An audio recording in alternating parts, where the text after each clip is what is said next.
The Lord of the Rings is a world-famous and universally acclaimed saga chronicling the tale of unlikely heroes as they attempt to triumph over unspeakable evil. It's also spawned some very impressive games, the most notable of which is Middle-earth: Shadow of Mordor. With the bar being set so high, it's understandable that many fans are skeptical of the upcoming Lord of the Rings Gollum. First announced in 2019, the game has received less than desirable feedback from the majority of fans. It kinda seems like one of those games that nobody really asked for. I mean, Gollum isn't exactly protagonist material if we're being honest, so for many fans, they're kinda surprised that this game even got greenlit. In spite of this, and having been through development hell, a new trailer detailing the game's story dropped a few days ago. And while some specifics are still unclear, the trailer does reveal and confirm some important information regarding the game. So for those of you who might be wondering, here's 5 things the latest trailer reveals about The Lord of the Rings Gollum. Number 1. The game takes place between the events of The Hobbit and The Lord of the Rings. According to canon, there's about 77 years between the end of Bilbo's quest and the beginning of Frodo's.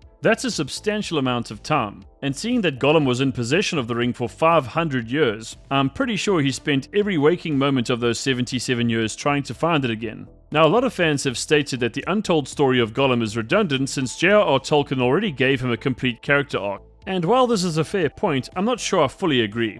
Gollum is a complex and tormented character who has been through a whole lot in his 500-year-plus lifespan. It's therefore safe to say that there are many chapters of his story that we know little or nothing about. So even if Lord of the Rings Gollum is more of a what-if than anything else, it should hopefully at least give us a little more insight into Gollum's fractured psyche. Still, I'm not exactly sure how many people are deeply invested in Gollum's story, so unless the game contains some profound stuff, it may just fall flat on its face. Number 2. The trailer seems to boast improved graphics and visuals. Previous teasers and trailers have left fans feeling underwhelmed about The Lord of the Rings Gollum's level of graphical fidelity. Some fans called the graphics cartoonish, while others said that the game looked like it had been made sometime in the early 2000s. Mercifully, the latest trailer does show some improvements on the visual side, and while there's no doubt that things look a lot better, some fans remain unimpressed. Also, there's pitifully little gameplay in the trailer, so even for those fans who aren't too concerned with visuals, they still know very little about how the game actually works. Bear in mind though that the game's still in development, so the visuals you're seeing aren't necessarily the ones that'll make it into the final product. This means that there's still hope for The Lord of the Rings Gollum, so don't lose heart just yet. Number 3. The Mouth of Sauron features as one of the big bad guys.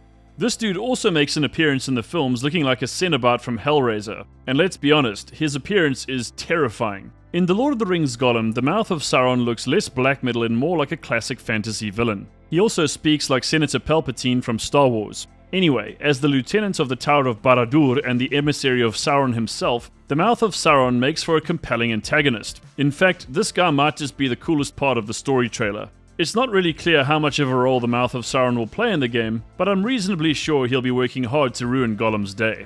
Number 4. The game features Gandalf the Black. So judging by Gandalf's appearance in the story trailer, he's a lot more youthful. This doesn't really make any sense to me. Canonically, Gandalf is thousands of years old, and on top of this, he's pretty much always been a grey-bearded man. I'm all for taking creative liberties, but this one really doesn't do the game any favors. It also makes my faith in the developers wane somewhat. I mean, if you can't get the very basics right, why should I be interested in your game? What I really don't understand though is that in the gameplay trailer from a few months ago, Gandalf's beard is grey. So like, why? Maybe I'm overlooking some important details here, but this really just confuses me. Anyway, if Gandalf the Black makes it into the final game, don't say I didn't warn you. And finally, number 5, the trailer confirms that you will indeed be facing off against Chillop. Yep, you're going to have to outrun the giant spider that dwells in Cirith Ungol. Although Gollum can be quite nasty, he's not really much of a fighter. You'll therefore have to sneak, hide and outmaneuver Chillop, unless you don't mind being the colossal arachnid's dinner. Strangely enough, the gameplay here gave me some Soul Reaver vibes, which in my estimation is a good thing. However, with only a few morsels of gameplay to go by, I can't really give you anything outside of vague assumptions and feelings at this point. Overall, I have very mixed feelings about The Lord of the Rings Gollum. While it definitely shows a lot of promise in certain areas, I have to admit that something about it still feels lackluster. I do hope this game is better than expected, but I do have my reservations, and not without good reason. The Lord of the Rings Gollum should release between April and September 2023 and will be available on PlayStation, Xbox, Nintendo Switch and PC. So there you have it. That's 5 things the latest trailer reveals about The Lord of the Rings Gollum. What do you think about this game? Will it take the world by surprise, or will it be a complete flop? Be sure to let me know your thoughts and opinions in the comments below. If you enjoyed this video, please give it a like and subscribe to the channel so I can keep bringing you hot content on a regular basis. That's all for now. From me and the halflings here at Metasquad, thanks for watching, and I'll see you in the next video. Later!